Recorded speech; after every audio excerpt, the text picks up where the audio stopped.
Bonjour Olivier Rafovitch. Bonjour Steve Nadjar. Et merci d'être avec nous. Vous êtes expert en sécurité et défense pour la chaîne I24 News, ancien porte-parole de Tsahal. Je vous pose d'abord la même question que celle posée il y a quelques minutes à Arieh Ben Semoun au lendemain de la visite éclair de Yair Lapid en France. Une question qui intéresse évidemment tout particulièrement nos auditeurs. Olivier Rafovitch, la France peut-elle selon vous avoir une influence notable sur les deux dossiers majeurs qui occupent actuellement les états-majors politiques et militaires israéliens, à savoir la situation au Liban et le nucléaire iranien? Olivier Rafovitch.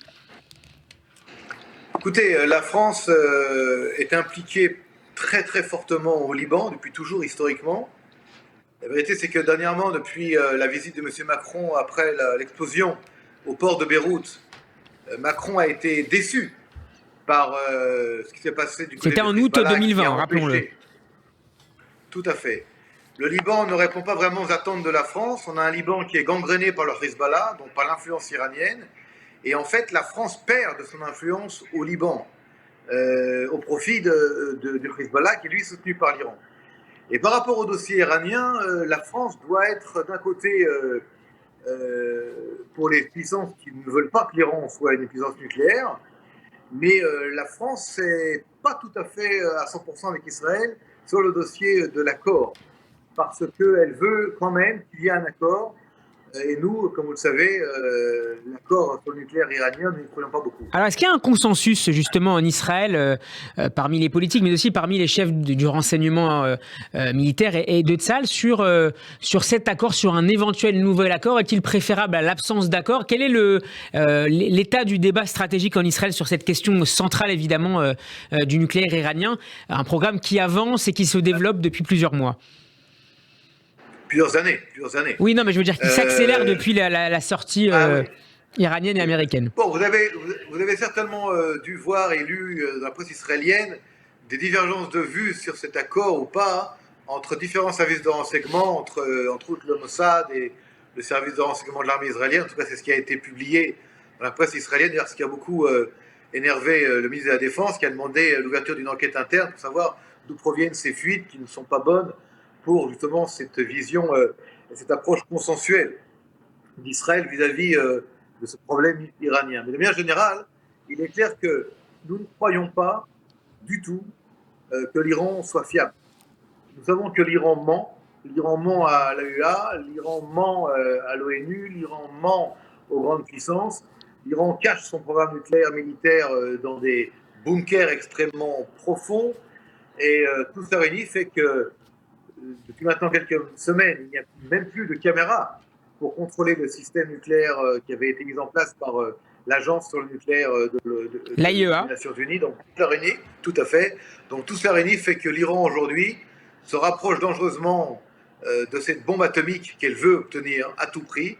Et nous, du côté israélien, nous ne pouvons pas nous permettre que l'Iran l'obtienne, et que les grandes puissances, sous prétexte qu'il y a aujourd'hui des besoins urgents de pétrole ou de gaz à la place du gaz et du pétrole russe, et que l'Iran pourrait fournir ce gaz et ce pétrole russe à la place de la Russie, que ceci favoriserait une espèce d'accord avec des sanctions différentes. Pour nous, c'est un danger crucial et pour Israël et pour toute la région. Donc, si je vous comprends bien, Olivier Rafovitch, l'Iran pourrait finalement, en cas d'accord, profiter de ce qui se passe actuellement en Ukraine pour avoir, d'une certaine manière, une meilleure carte, en mettant en avant, face aux négociateurs, la possibilité de compenser le retrait, en tout cas la suspension de l'exportation du pétrole russe. Écoutez, je vais vous dire, il se passe une chose assez étrange d'un côté, mais tout à fait logique. Les puissances, surtout l'Europe, qui ont installé des sanctions contre la Russie, ressentent les sanctions peut-être plus que la Russie elle-même au niveau de l'approvisionnement du gaz et du pétrole, surtout du gaz. Si ce gaz n'arrive pas d'autres sources à temps, l'Europe va devoir d'urgence trouver des moyens pour l'obtenir dans des pays qui ne sont pas automatiquement des bons pays. Les Américains recommencent à parler avec le Venezuela. Ce n'est pas le Venezuela qui est devenu tout d'un coup gentil, c'est que les Américains ont besoin d'urgence de pétrole vénézuélien à la place du pétrole russe. Et les Européens, comme vous le savez, d'un côté se rapprochent d'Israël, ce qui est formidable. Sur la question du gaz. C'est magnifique, mais c'est un intérêt énergétique, c'est non pas du tout un changement de politique par rapport à Israël, du côté de Bruxelles. C'est le fait que l'Europe a besoin de pétrole et de gaz, pardon. Mais elle a aussi besoin de gaz et de pétrole iranien.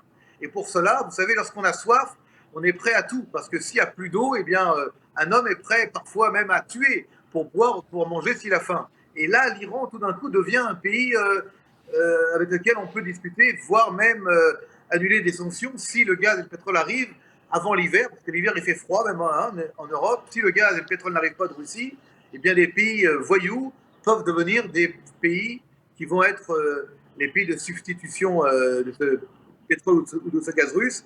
Et ça, c'est pas bon pour nous Israéliens, je veux pas. Alors, dans le dossier palestinien, Olivier Rafovitch, Yair Lapid a indiqué hier au président français qu'il ne prévoyait pas pour le moment de rencontrer Mahmoud Abbas, le président de l'autorité palestinienne qui s'est entretenu par ailleurs hier en Algérie avec le chef politique du Hamas, Ismaël Haniyeh. Une rencontre très rare entre ces deux dirigeants ces dernières années. On ne sait pas exactement ce qui s'est dit entre les deux hommes. Comment est-ce que vous évaluez la carte politique actuelle palestinienne? Est-ce qu'elle est finalement d'une certaine manière gelée en attendant le retrait de Mahmoud Abbas? Écoutez, la rencontre hier qui a eu lieu à Alger entre le patron du Hamas et le chef de l'autorité palestinienne est une rencontre qui a été, je dirais, poussée par le président algérien qui voulait marquer le jour de l'indépendance avec cette espèce de rencontre qu'ils ont appelée à la télévision algérienne historique. De manière paradoxale, et ça qui est intéressant, ça n'a pas tellement été mentionné en France, c'est que le même jour de l'indépendance de l'Algérie, après que la France était présente là-bas, en France, on rencontre M. Lapid, Premier ministre israélien. Alors quelque part, les Algériens n'ont pas tellement dû être contents de la rencontre Macron-Lapid à Paris le jour de l'indépendance de l'Algérie. Donc de montrer une poignée de main de vous à moi, qui n'est pas du tout l'expression d'une amitié nouvelle entre le Hamas et l'autorité palestinienne, c'est de bonne guerre. Mais croyez-moi, ce sont deux personnes qui se haïssent fondamentalement. Le Hamas veut remplacer Mahmoud Abbas, et Mahmoud Abbas ferait tout pour détruire le Hamas s'il le pouvait. Le seul qui le peut aujourd'hui, c'est Israël. Donc Israël est par la force des choses un allié de facto de l'autorité palestinienne contre le Hamas, le djihad islamique. Mais juste pour vous dire une chose qui me paraissait intéressante, je suis très heureux, Steve, que vous le souleviez, vous êtes peut-être le seul qui le soulève aujourd'hui. De quoi se mêle l'Algérie? Pourquoi l'Algérie a absolument besoin de montrer cette poignée de main et d'importer le problème palestinien en Algérie, qui, comme vous le savez très bien, a également des implications en France. Vous savez qu'en France, il y a une importation du conflit malheureusement, dans les populations, parmi les populations arabo-musulmanes en France, qui sont françaises évidemment, et ceci n'est pas très bon pour tout le plan en général. Donc il y a une instrumentalisation par le pouvoir algérien actuel de la question israélo-palestinienne qui est un peu gelée depuis quelque temps maintenant. Elle n'est pas gelée, elle existe, mais pourquoi, si vous voulez, pourquoi s'il n'y a pas conflit, s'il n'y a pas guerre, la mettre sur le plateau, et surtout, le Hamas, d'après vous, c'est la solution au problème? La réunion Hamas-Fatah, c'est la solution au problème, et à Alger en plus. Et le jour même où Macron rencontre M. Lapid à Paris, je crois qu'il a dit quelque chose où les Algériens ont voulu lancer un message vers la France et vers Israël. Mais de vous à moi, à votre question, non, il n'y a aucun développement positif entre le Hamas et l'autorité palestinienne. Ça reste deux ennemis totaux. D'autant qu'on se souvient, Olivier Rafovitch, de la réaction amère de l'Algérie au rapprochement entre Israël et le Maroc. C'est peut-être aussi un élément qui entre en compte dans les derniers choix algériens concernant les Palestiniens. Peut-être un mot sur cela, Olivier Rafovitch? Vous avez tout à fait raison. Vous savez, le Maroc est avec Israël aujourd'hui dans les accords d'Abraham. La Tunisie a des positions différentes. L'Égypte a des positions différentes. Elle est en paix avec Israël. Pourquoi l'Algérie est ce pays le plus radical du Maghreb contre Israël? Pourquoi l'Algérie joue la carte Hamas palestinien contre Israël? Et nous savons très bien qu'il y a également des implications de cette carte algérienne contre l'État d'Israël, en France en particulier, dans des banlieues où il y a parfois des frictions entre ce qu'on appelle des populations, encore une fois pas toutes évidemment, mais arabo-musulmanes qui sont, je dirais, imbibées de cette propagande algérienne. Et on peut se poser la question aujourd'hui, à quoi joue l'Algérie? Quel rôle elle veut jouer? En tout cas pas le rôle de la paix ni de l'apaisement. Alors Benny Gantz, Un autre Je vous en, problème, pardon. je vous en Excusez-moi. prie, Olivier, je vous en prie. Je vous en prie, allez-y. Benny Gantz s'est exprimé hier depuis la Grèce où il participait à une conférence internationale. Le ministre israélien de la Défense y a révélé des images satellitaires attestant de l'activité maritime iranienne extrêmement importante selon lui actuellement en mer Rouge. Quelle est la nature du danger posé par les Iraniens dans ce domaine-là ?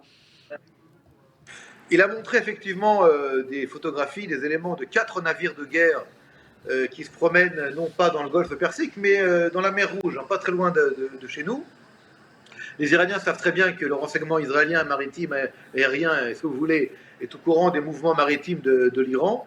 L'Iran, écoutez, l'Iran place ses pions. Elle place ses pions au Liban, elle place ses pions en Syrie, elle place ses pions au Yémen. Elle a menacé auparavant l'Arabie Saoudite. Là, avec des navires de guerre pas très loin qui croisent dans les eaux de la mer Rouge, elle veut menacer Israël, évidemment, et les alliés d'Israël.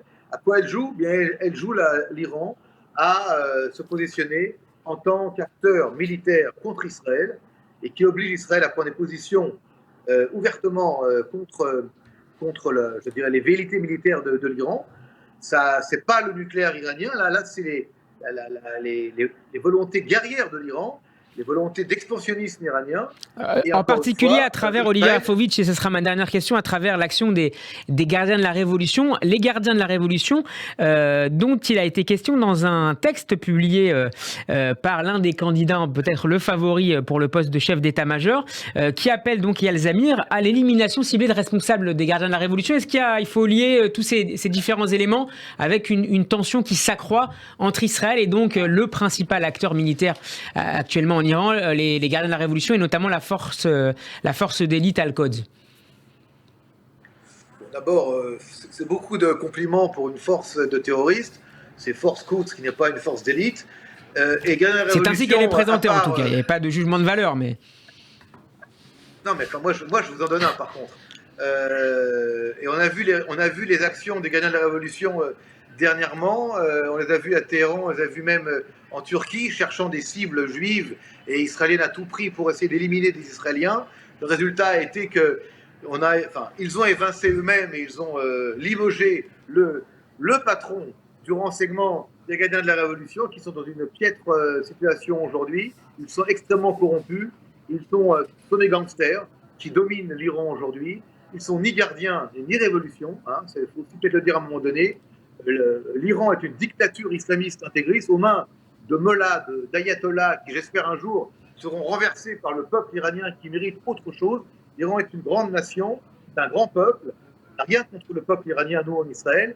On ne veut pas que ce régime ultra dangereux qui croit à la bombe atomique, qui cherche le terrorisme, qui manipule le Hezbollah, le Hamas, le djihad islamique, les Houthis au Yémen, soit ce régime qui fasse ce qu'il fait dans toute la région, c'est-à-dire cherche la guerre, cherche le conflit.